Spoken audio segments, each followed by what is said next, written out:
Bienvenue à nouveau, accro à Shadow. La dernière fois, Kai ne s'est pas contenté de réussir une épreuve, il a littéralement pillé la boutique divine d'un PNJ, et reparti avec des récompenses qui ne devraient même pas exister, et a laissé tout le système à la fois furieux et complètement perdu. Ensuite, il s'est approprié une toute nouvelle planque, a fondé la guilde de l'ombre et ajouté une pièce dangereuse de plus sur l'échiquier et une nouvelle alliée, avec son propre agenda de vengeance. Et cette fois, Kai apprend enfin ce que tous les joueurs de haut niveau découvrent tôt ou tard, le butin ne reste jamais discret. Le territoire ne reste jamais privé. Et dès que ton nom devient assez lourd, les gens commencent à tourner autour comme des loups affamés. Commençons. Grande Prune se tenait à l'entrée de la grotte avec son petit lama, sans rien faire d'utile pendant une heure entière, ce qui surprit immédiatement Kai lorsqu'il sortit. Il s'attendait à la voir farmer des niveaux comme tout le monde, pas monter la garde comme un PNJ loyal qui aurait oublié qu'il pouvait se déconnecter. Mais en réalité, elle ne perdait pas son temps. Elle était restée là exprès, surveillant la sortie au cas où quelqu'un tenterait de lui tendre une embuscade parce qu'aujourd'hui, la paranoïa est simplement du bon sens. Kai ne dit pas grand-chose, mais les actes parlent plus fort que les discours de gratitude. Il lui tendit nonchalamment un livre de compétences récupéré dans les ruines, et au moment où elle comprit ce que c'était, son cerveau disjoncta. Niveau 13. Un bouclier magique de rang platine.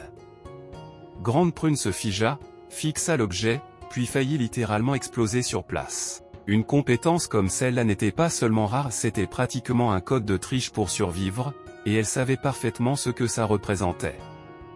Elle remercia son grand frère comme si sa vie en dépendait, parce que, honnêtement, c'était probablement le cas. Après un dernier au revoir à Kai depuis le dos de son lama, elle se retourna et partit, essayant encore de comprendre à quel point la chance venait de lui tomber dessus dans le bon sens. Le corps de Kai se mit lui aussi à se dissoudre en lumière alors qu'il se déconnectait, se disant que même les assassins ont besoin de faire une pause pour manger. Mais pendant qu'il remplissait son estomac, le monde du jeu, lui, continuait de tourner. Au cœur des ruines de la ville de Jianghe, la guilde des chevaliers du temple se tenait dans son tout nouveau sanctuaire de rang argent. Et pour la première fois depuis longtemps, leur chef souriait comme un homme convaincu d'avoir enfin battu ce jeu maudit. Il l'annonça fièrement. Ce n'était ni grand, ni luxueux, mais c'était à eux un véritable foyer. Enfin. La guilde célébra avec lui, applaudissant à tout rompre. Plus d'apparitions aléatoires de boss juste à côté d'eux. Plus de massacres pendant qu'ils se reposaient. Un endroit chaleureux pour respirer, récupérer, survivre dans les ruines. Et pour ce miracle, un seul nom méritait toute la reconnaissance. Yuna. Le chef la fit avancer sur l'estrade, et des applaudissements explosèrent dans la salle comme si les gens avaient oublié à quoi ressemblait l'espoir. C'était elle qui avait trouvé cet endroit. Les éloges affluaient de toutes parts, et Yuna les absorbait avec un sourire, noyé dans le bruit. Debout sur l'estrade étant en réalité un siège de toilette, elle commença à remercier tous ceux qui l'avaient accompagnée durant cette quête. Elle remercia d'abord son maître, créditant un entraînement impitoyable qui ne lui avait jamais permis de se relâcher. Puis elle remercia ses amis, ceux qui lui avaient tendu la main quand tout allait mal. Et ensuite, parce qu'elle est visiblement faite différemment, elle remercia aussi ceux qui la détestaient. Leurs moqueries, leurs insultes, tout cela l'avait poussée à devenir plus forte. Les femmes dans la foule gonflèrent de fierté, car une confiance pareille ne naît pas dans des endroits sûrs. Des larmes montèrent aux yeux de Yuna lorsqu'elle remercia enfin ses parents. Elle aurait aimé qu'ils soient encore en vie. Elle aurait aimé qu'ils puissent voir ce qu'elle était devenue. Oui Yuna, tu es vraiment un être humain formidable, n'est-ce pas? Et si vous n'avez pas saisi le sarcasme, laissez-moi être très clair, elle est absolument horrible, peut-être la pire. Bref. Elle promit ensuite de rendre fiers son père et sa mère, qu'ils la regardent ou non. Juste au moment où le choc émotionnel atteignait son sommet, le chef de guilde intervint, reprenant poliment mais fermement la lumière des projecteurs. Il lui demanda d'expliquer précisément comment elle avait surmonté les obstacles pour trouver ce refuge. Yuna ne mentit pas. Elle admit que tout avait commencé par un rêve. Dans ce rêve, un puissant guerrier la guidait, et ensemble ils s'emparaient du sanctuaire. Un rêve flou, étrange mais si réel qu'elle avait décidé d'essayer quand même. Elle était venue ici sur un coup de tête, sans vraiment s'attendre à réussir. La salle éclata immédiatement de rire. Un rêve? Sérieusement? Cette fille était plutôt drôle. Le chef eut du mal à garder son sérieux en la remerciant pour son discours. Puis il lui demanda en plaisantant si elle avait fait d'autres rêves la nuit précédente. Yuna toucha sa joue et se souvint. Oui. Dans celui-ci, il y avait un sanctuaire immense, rempli de monde. Un sanctuaire de Ramplatine. La guilde éclata de rire à nouveau, plaisantant sur le fait qu'elle planifiait déjà leur amélioration. Peut-être était-il déjà temps de déménager. Mais le chef surprit tout le monde en redevenant sérieux. Il déclara que c'était un excellent rêve. Puis il lui remit la récompense qu'elle avait gagnée. 1 an de durée de vie échangeable. Yuna le remercia aussitôt, surprise. Elle avait failli tout perdre auparavant, alors elle savait désormais à quel point chaque unité de durée de vie était précieuse. Pas comme avant, quand elle avait tout vendu pour acheter une maison dans la vraie vie. Soudain, le chef de guilde attira Yuna plus près. Il passa un bras autour de ses épaules et dit à tout le monde de prendre exemple sur le dévouement de Yuna. S'ils travaillaient ensemble d'un seul cœur, déclara-t-il, la guilde ne se contenterait pas de survivre. Elle deviendrait plus forte. Sur ces mots, il les congédia pour la journée. Monter de niveau. Explorer. Bouger. Et avant de partir, il dit personnellement à Yuna de continuer à chercher des refuges.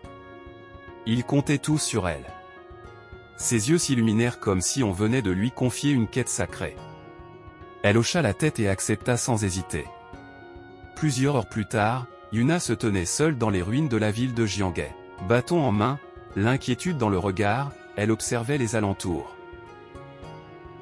Elle suivait la sensation de son rêve mais l'endroit n'était pas là où il aurait dû être. Quelque chose clochait. Ce qu'elle ignorait, c'est que plusieurs membres de la guilde la suivaient en secret. Ils avaient remarqué qu'elle était venue directement ici après la réunion et n'avaient pas résisté à l'envie de voir si elle poursuivait réellement ce sanctuaire de Ramplatine issu de son rêve. Lorsqu'elle entra dans un bâtiment, ils la suivirent. À l'intérieur, Yuna progressa dans un tunnel, les nerfs à vif. Cela ressemblait à son rêve mais déformé, altéré, pas exactement identique. Et pire encore, elle se sentait observée. Elle ferma les yeux, inspira profondément, et se calma. Elle se rappela qu'elle était une classe cachée, prêtresse de vie. Rien ne pouvait lui faire de mal. Puis elle ouvrit les yeux. La vie avait d'autres projets pour elle. Et elle hurla à plein poumon. Un monstre se tenait devant elle, ses yeux poussant directement hors de sa bouche, comme si la réalité avait abandonné toute tentative de créer une créature normale. Le monstre bondit aussitôt vers elle pour attaquer. Mais à cet instant précis, Yuna s'évanouit de peur. Le monstre la manqua donc, confus. À la place, il aperçut les femmes cachées juste devant lui. Et il se rua sur elles. Elles eurent à peine le temps de paniquer avant qu'il frappe. L'une d'elles cria, « C'est quoi ce monstre, bordel ?» C'était répugnant. Il fallait le tuer, et vite. Mais avant même qu'elle puisse bouger le moindre muscle, des tentacules jaillirent, s'enroulant autour de l'une d'elles sous les yeux des autres. Elle se figea, et la créature fit quelque chose d'encore plus immonde. Elle força les tentacules à entrer dans sa bouche. C'était son schéma habituel, s'accrocher, envahir la bouche, et drainer l'horloge jusqu'à 0. En quelques secondes, toute sa durée de vie disparut entièrement aspirée. La réalisation frappa instantanément les deux autres. Cette chose ne tuait pas par coup ou en taille. Elle aspirait et effaçait le temps.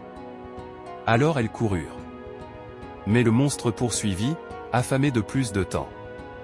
Yuna se réveilla enfin, juste à temps pour entendre leurs cris. Elle tourna la tête vers le bruit et vit la créature se nourrir de la durée de vie des femmes. Puis elle fit, pour la première fois de sa vie peut-être, quelque chose de très intelligent. Elle ne cria pas à nouveau. Elle courut. Les laissa là, entièrement vidés de leur durée de vie. Yuna trouva un escalier en colimaçon et se précipita vers le bas. Trébuchant, tombant.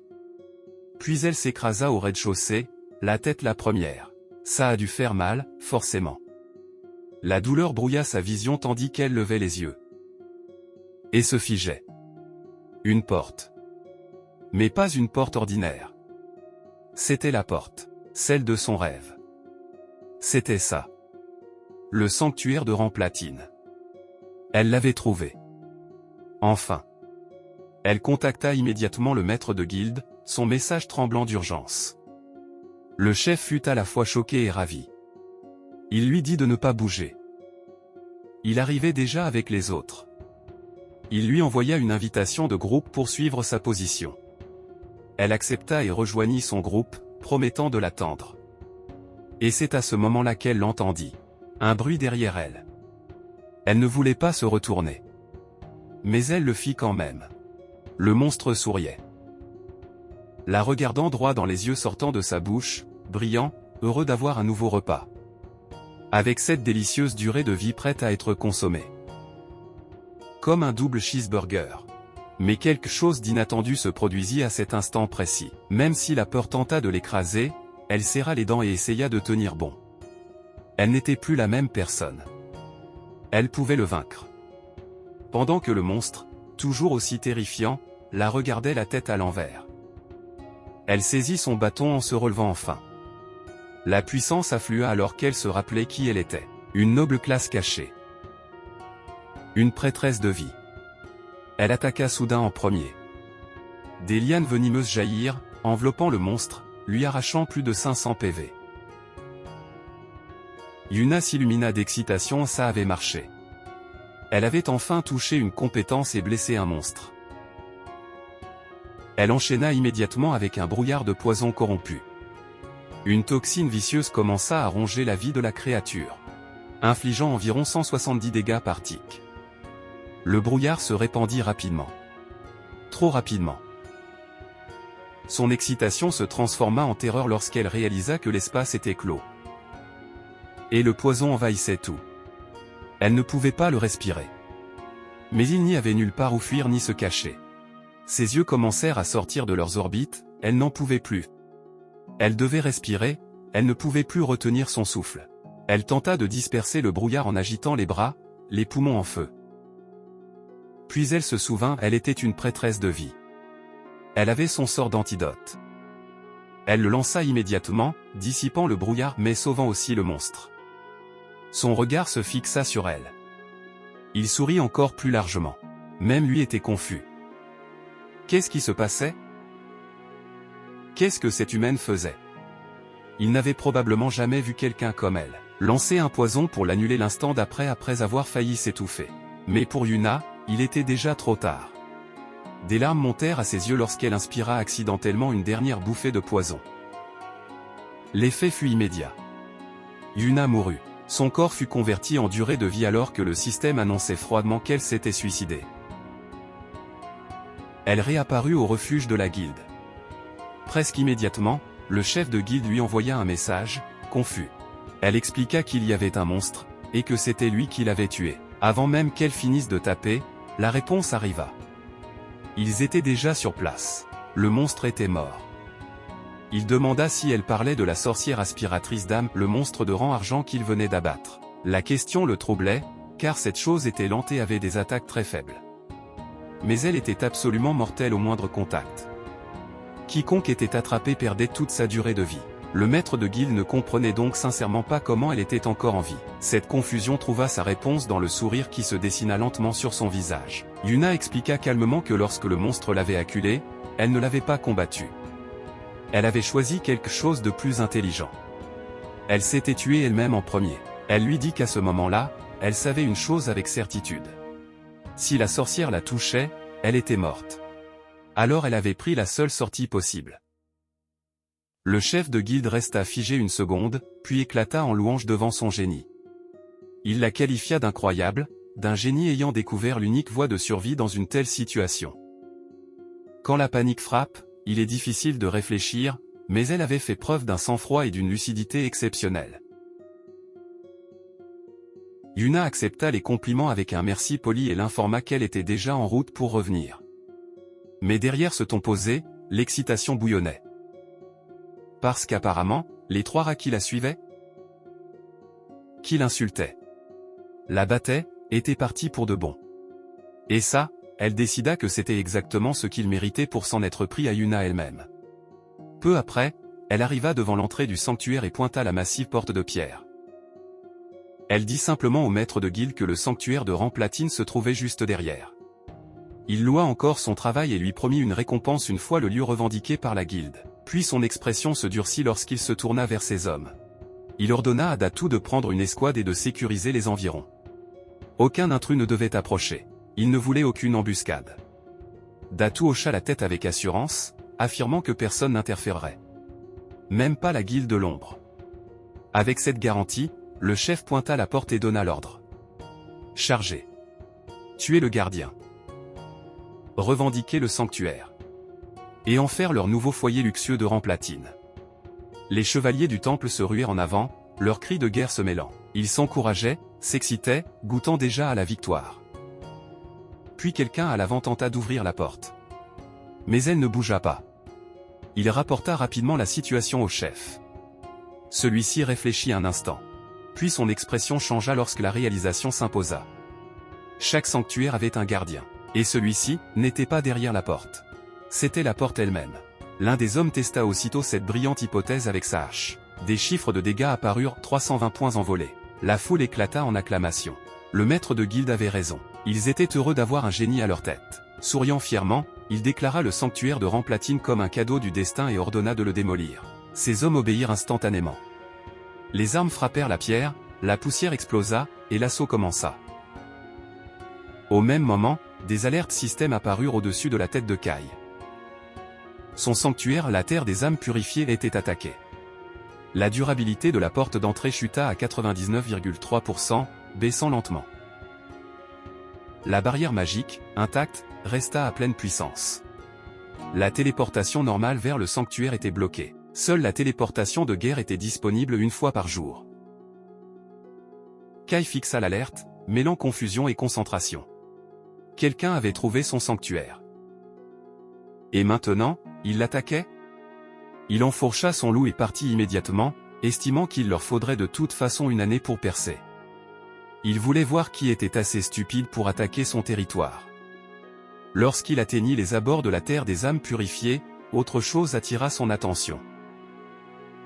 Deux hommes poursuivaient une femme, lui criant de s'arrêter tout en proférant des menaces.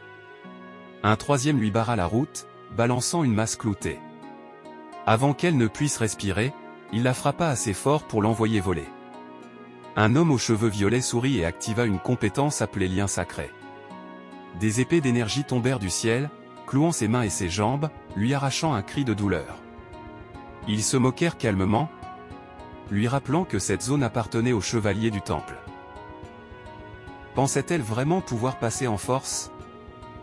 À travers la douleur, elle insista sur le fait qu'elle ne faisait que passer. Mais c'était évident, il cherchait juste une excuse pour la dépouiller. Kai l'a reconnue immédiatement. Daniela Cruz, sa collègue du monde réel. Une personne honnête et gentille. Elle l'avait même averti autrefois au travail, quand tout semblait encore normal. Et maintenant, elle était en danger. Dès qu'ils mentionnèrent leur guilde, tout s'éclaira pour Kai. Les assaillants de son sanctuaire étaient les chevaliers du temple. L'homme aux cheveux violets ricana en disant que s'il décidait qu'elle était une intruse, alors elle l'était. Les règles étaient ce qu'il disait qu'elles étaient. Ils plaisantèrent sur celui qui récupérait sa durée de vie. Et puis, quelque chose bougea à une vitesse fulgurante. 3 têtes tombèrent au sol avant que l'écho des rires ne s'éteigne. Kai se tenait là. Calme, silencieux. Elle se figea, fixant Shadow, le cœur battant. Était-ce Shadow? Non, ses yeux brillaient tandis qu'il fixait Daniela Cruz. Ses yeux étaient ceux de Kai. D'un claquement de doigts, Kai activa la malédiction de la fleur épanouie. Des lys araignées rouges jaillirent des cadavres, fleurissant violemment en drainant la durée de vie restante. Il se tenait dans la lueur cramoisie comme un bourreau terminant sa paperasse. Daniela Cruz regardait, stupéfaite. Une étrange familiarité lui serrait encore la poitrine. Elle demanda doucement, « C'est toi, Kai ?» Les orbes de durée de vie disparurent dans l'air tandis qu'un vortex bleu apparaissait. Et Kai disparut à son tour, comme les orbes. Il avait disparu. Elle se demanda d'abord si c'était Shadow. ça devait l'être. Personne d'autre n'était assez fort pour effacer 3 personnes en un clin d'œil. Mais si c'était vraiment Shadow, pourquoi lui semblait-il si familier? Elle se dit que ce n'était qu'une coïncidence. Pourtant, les yeux de Shadow ressemblaient exactement à ceux de Kai. Mais ça n'avait aucun sens. Après tout, si Kai était Shadow, il n'aurait jamais laissé sa sœur rejoindre une guilde qui traitait ses membres comme des esclaves. La scène se déplaça à l'entrée de la terre des âmes purifiées. Le chef des chevaliers du temple aperçut Shadow arriver et se transforma instantanément en fan absolu. Des acclamations éclatèrent. Grand frère Shadow. Le chef donna un coup de pied dans l'arrière-train de Datu. Quel crime impardonnable ils avaient failli commettre alors qu'ils avaient reçu l'ordre de seulement surveiller la zone, pas de dépouiller les gens. Un crime digne de mort, sans aucun doute.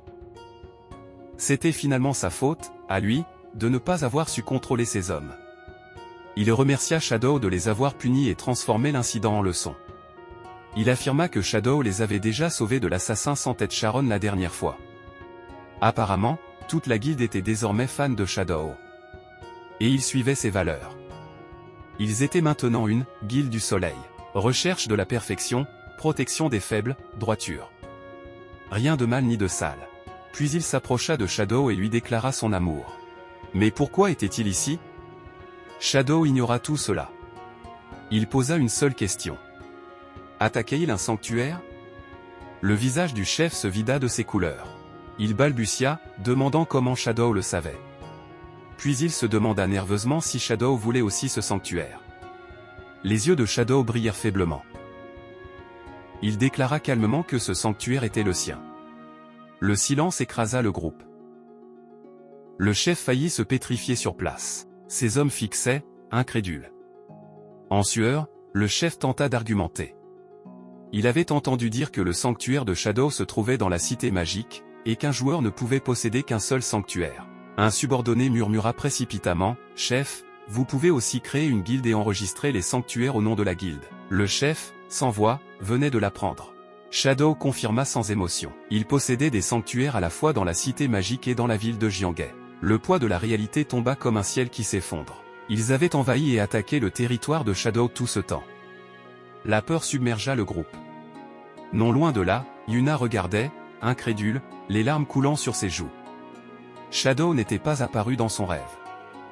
Alors comment cet endroit pouvait-il lui appartenir? Le chef des chevaliers du temple s'inclina immédiatement très bas. Il supplia, s'excusant, jurant qu'il ne savait pas. Que pouvait-il faire pour que Shadow leur pardonne, demanda-t-il. Shadow jeta un coup d'œil au panneau holographique affichant les rapports de dégâts. Le portail était attaqué depuis un moment. Les réparations n'allaient pas être bon marché. Puis, d'un ton parfaitement détendu, il annonça le prix. 500 ans de durée de vie. Et un abonnement à la chaîne. Et ensuite, tout serait oublié. Le chef hurla. 500 ans. Et sous le poids de ce chiffre, il s'évanouit sur place pendant que ses hommes criaient de panique. L'un de ses subordonnés attrapa leur chef avant qu'il ne s'écrase la face dans la terre, puis supplia Shadow de baisser le prix. Ils étaient déjà abonnés à Plotoria. Shadow ne cligna même pas des yeux et il demanda juste si cet idiot savait combien coûtait la réparation d'un portail comme celui-là. Le subordonné admit que non. La réponse de Shadow fut simple, alors tais-toi.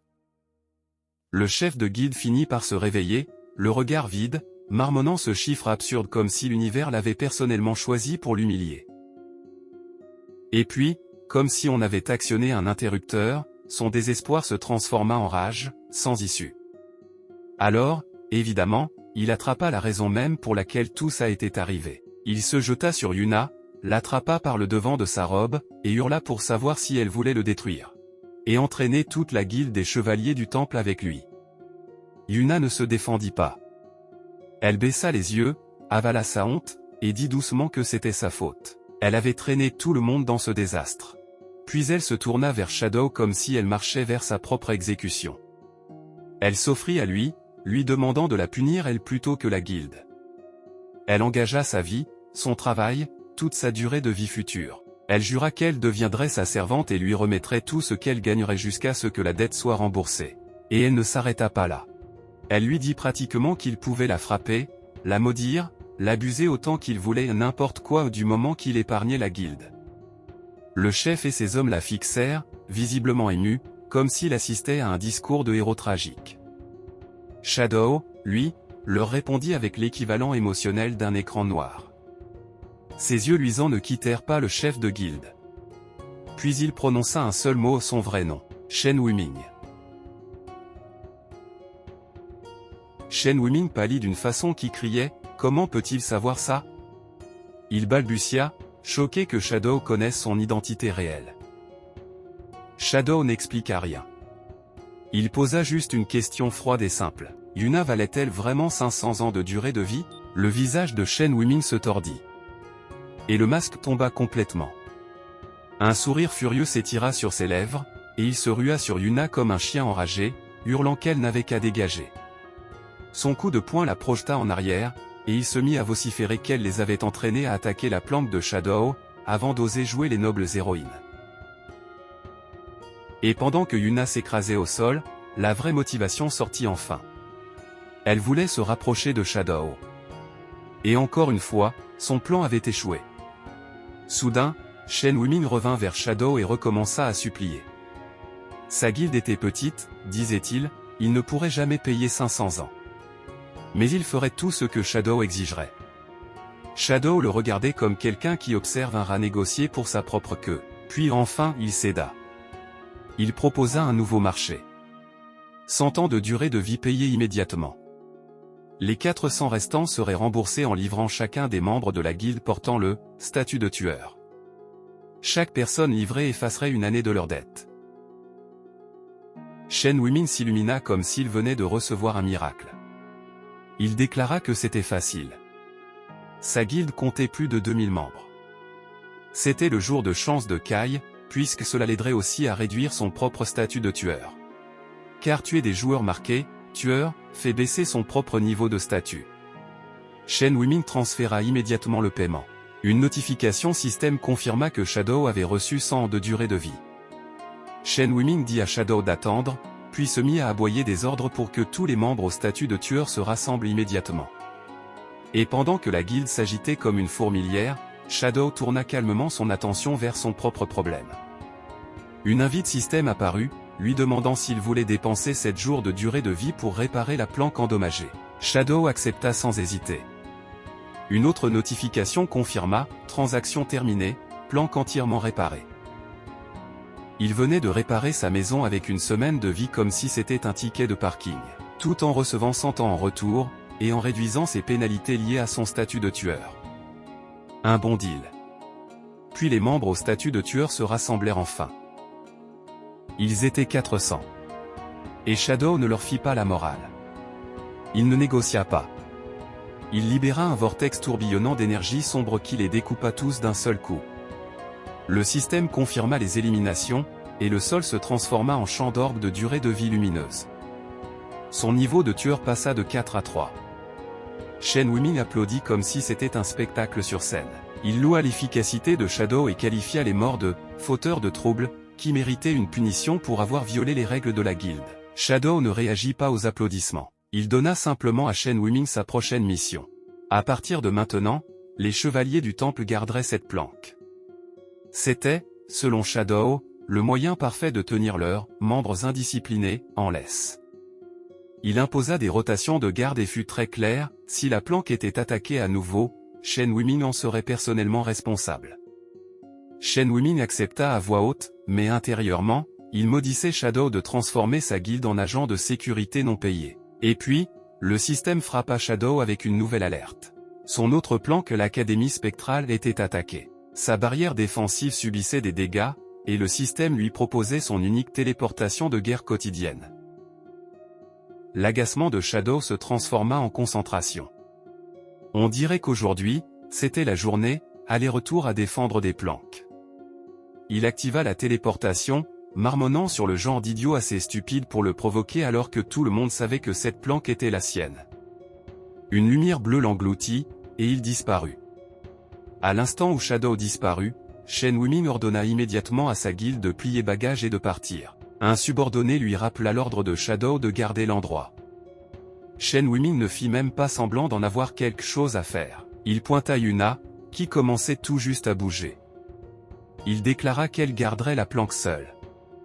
Il se moqua d'elle, elle avait rêvé d'être ici, non? Alors voilà sa chance. Puis il la menaça, lui ordonnant de ne pas bouger et de signaler le moindre problème. Si elle échouait, il promit de drainer sa durée de vie lui-même. La scène bascula vers la cité magique, vers l'Académie spectrale. Une gigantesque cathédrale gothique surgissant des ruines comme un monument maudit. Dehors, des hommes de la salle du dragon noir de la cité magique martelaient les portes principales, tentant de briser la barrière magique. La durabilité de la barrière était tombée jusqu'à 51,7%. Pendant ce temps, d'autres observaient ces idiots qui osaient provoquer Shadow en personne.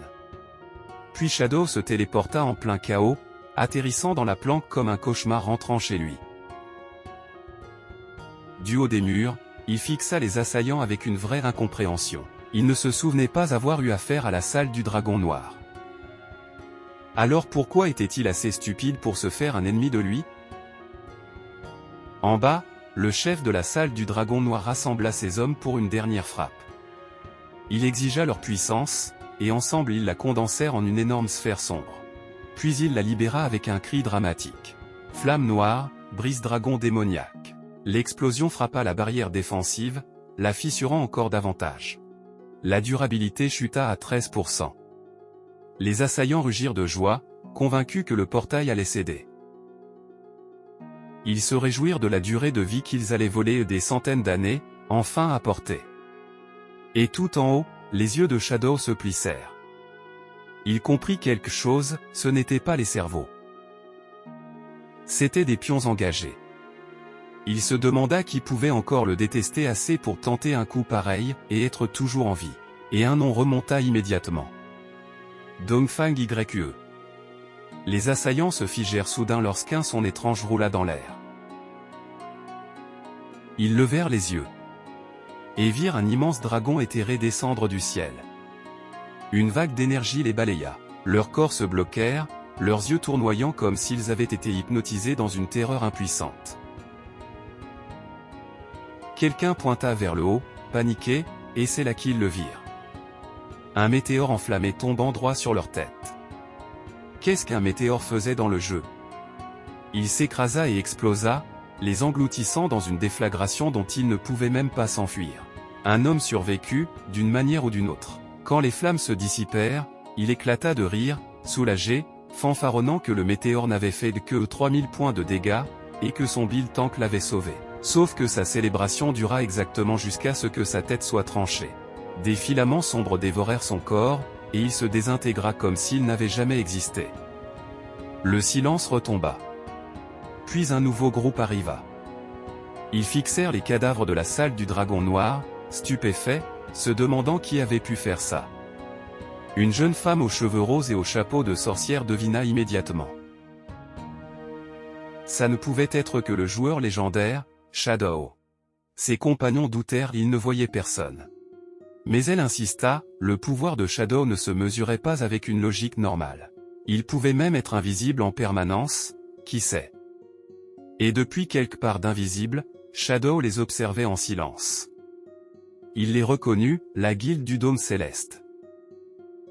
Et il la reconnut, elle aussi. Zhang Jinshuan, détentrice de la classe cachée connue sous le nom de peintre d'âme. Le dragon et le météore n'étaient pas des invocations. C'étaient des peintures devenues vivantes. Contrairement aux mages, la peintre d'âme ne lançait pas de magie, elle dessinait ses compétences.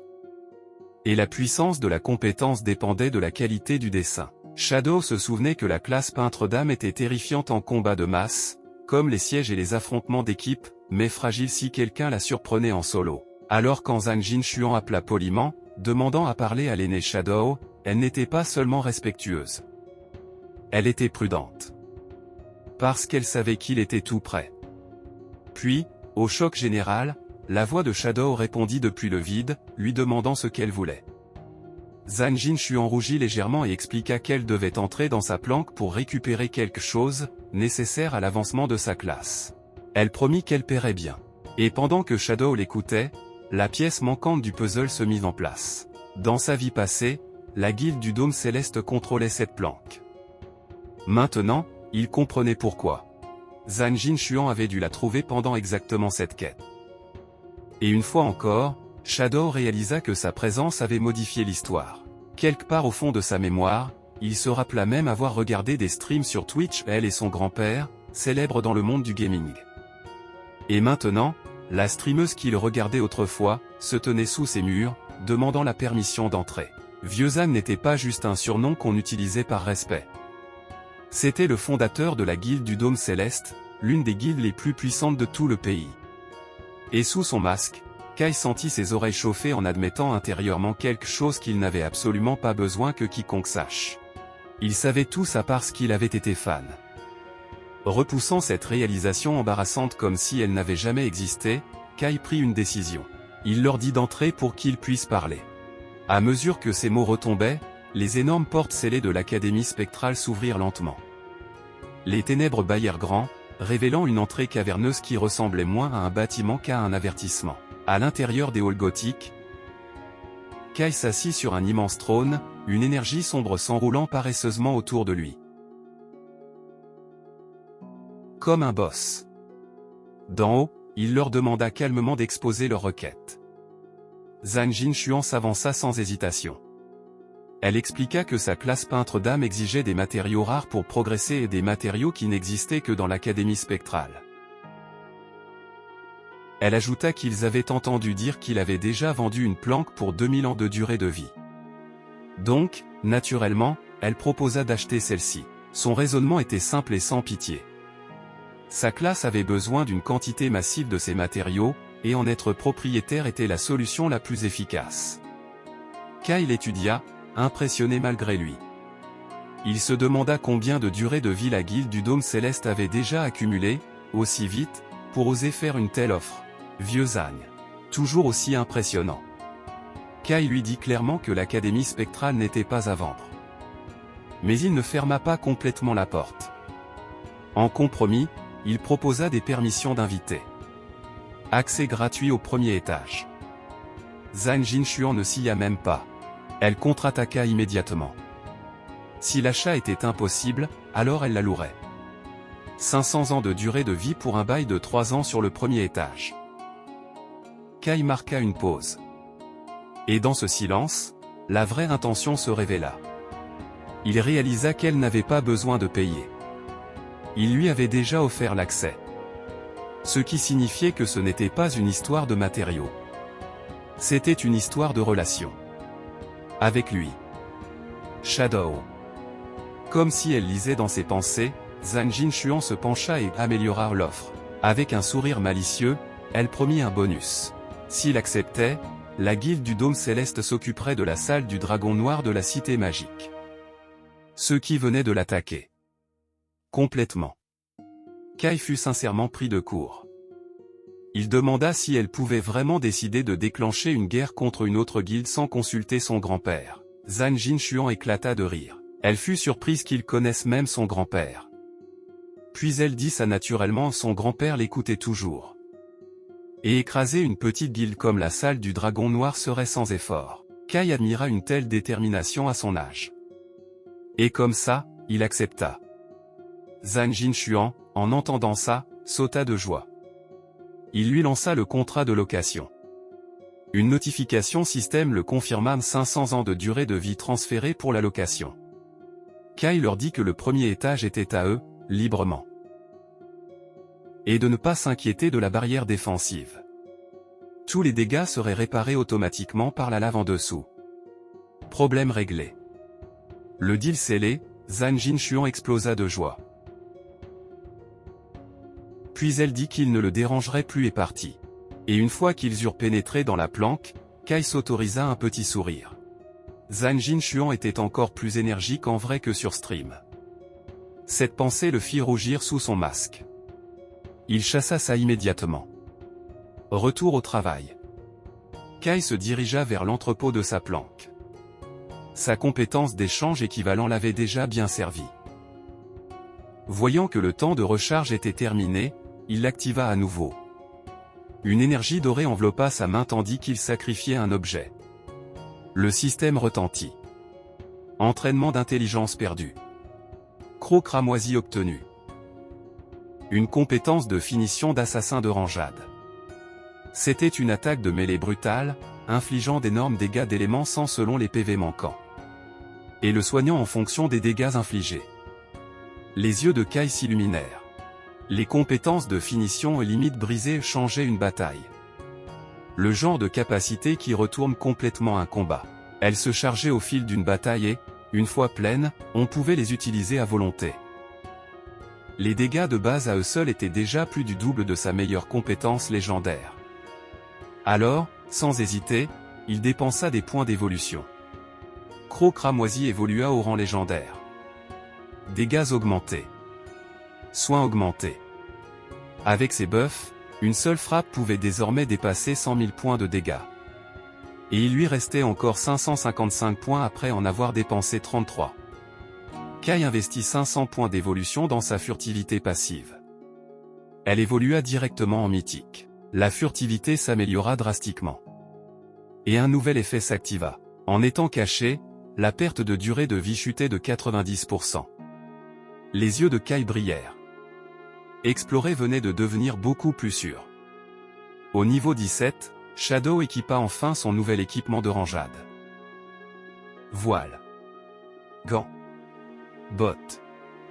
Anneaux. Les bonus de stats affluèrent. Presque tout son set était maintenant de rangeade. Il jeta un œil à son reflet et grimaça. L'équipement bas niveau était moche.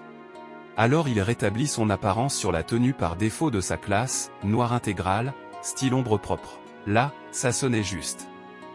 Entièrement amélioré, Kai déclara que c'était l'heure de conquérir la prochaine planque. La scène coupa brutalement vers le monde réel. Banlieue de la cité magique. Un véhicule blindé s'arrêta devant un immense manoir.